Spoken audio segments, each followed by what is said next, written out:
আজি veg pulao recipe এটা লৈ আহিছোঁ কি কি ইনগ্ৰেডিয়েণ্টছখিনি প্ৰয়োজন হয় প্ৰথমতে এবাৰ দেখাই লওঁ আহক প্ৰথমতে মই ড্ৰাই ফ্ৰুটছখিনি দেখুৱাই লৈছোঁ এইখিনি এপ্ৰিকট কাজু আলমণ্ড আৰু এইখিনি কলা খিচমিচ বা ব্লেক ৰেজিন ড্ৰাই ফ্ৰুটছখিনি নিজৰ ইচ্ছা অনুযায়ী ল'ব পাৰি আৰু পিঁয়াজ লৈছোঁ পিঁয়াজ 5টা মিডিয়াম সাইজৰ তেজপাত 3 খিলা লৈছোঁ আৰু প্ৰায় 1 ইঞ্চিমান আদা আৰু কেইটামান জিৰা গুটি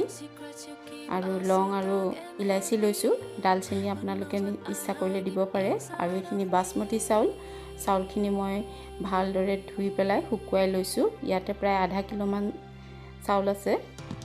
আৰু পিঁয়াজখিনি এতিয়া স্লাইচ কৰি লৈছোঁ আৰু এতিয়া গেছটো জ্বলাই কুকাৰটো বহাই দিছোঁ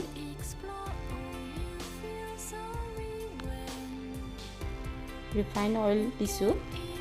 প্ৰায় 3 পৰা 4 টেবুল চামুচ হ'ব তেলখিনি গৰম হোৱাৰ লগে লগে অকণমান চেনি দি দিছোঁ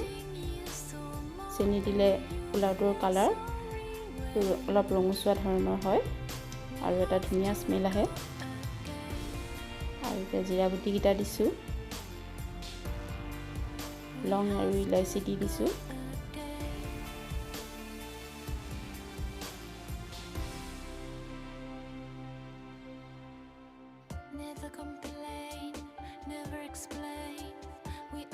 তেজপাত 3 খিলাও দি দিছোঁ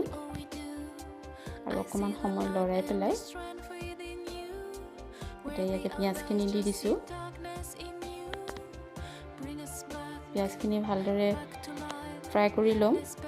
পিঁয়াজৰ পৰা ৰঙচুৱা ৰংটো অহালৈকে পিঁয়াজখিনি ভাজি ল'ম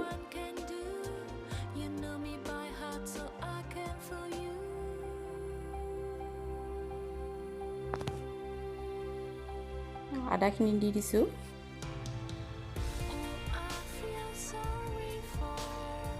পিঁয়াজখিনি অকণমান ৰঙচুৱা কৰি ভাজি লোৱাৰ পাছত এতিয়া ইয়াতে ড্ৰাই ফ্ৰুটছখিনি দি দিম ড্ৰাই ফ্ৰুটছখিনি নিজৰ ইচ্ছা অনুযায়ী দিব পাৰি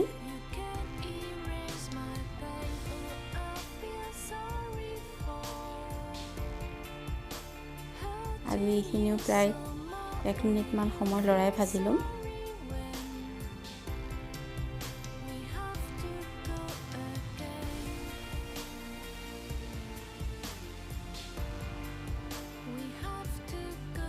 এতিয়া ইয়াতে চাউলখিনি দি দিছোঁ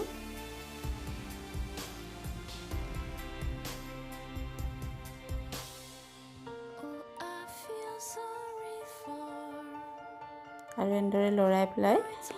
চাউলখিনি ভালদৰে ভাজি ল'ব লাগিব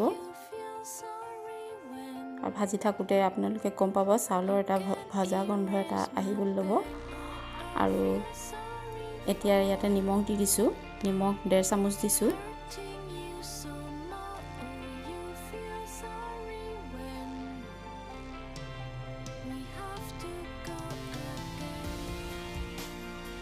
আৰু এতিয়া ইয়াত পানী যোগ কৰি দিছোঁ পোলাওত সদায় পানী যোগ কৰোঁতে অলপ সাৱধান হ'ব লাগে পানী প্ৰায় চাউলতকৈ প্ৰায় 1 ইঞ্চিমান ওপৰত পানীখিনি ৰাখিব লাগে আৰু এতিয়া ইয়াতে ঘি দি দিছোঁ ঘি 2 চামুচ দি দিছোঁ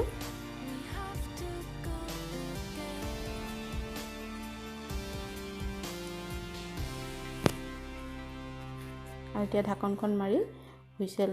দিয়াই ল'ম জুই তাপ একেবাৰে কমাই ৰাখিম